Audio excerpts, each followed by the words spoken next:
Hello everyone, this is me Ashiq. Welcome to my Facebook blog. আমাদের বগুড়ার কালতে রাবিয়া পার্কে ঘুরতে গিয়েছিলাম, আপনাদের মাঝে শেয়ার করলাম।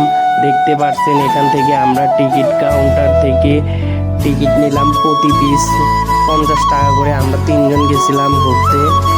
দেখতে পাচ্ছেন এটা হচ্ছে রাবিয়া পার্কের গেট, অনেক সুন্দর।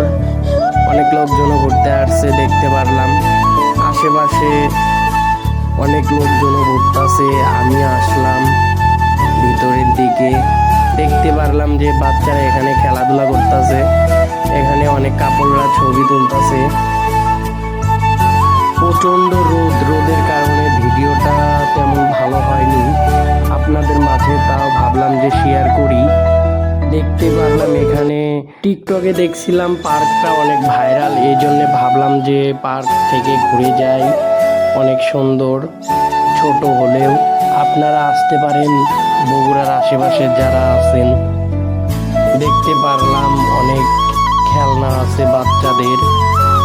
এই পার্কটা হচ্ছে বাচ্চাদের জন্য ভালো হবে ঘুরতে আসলে।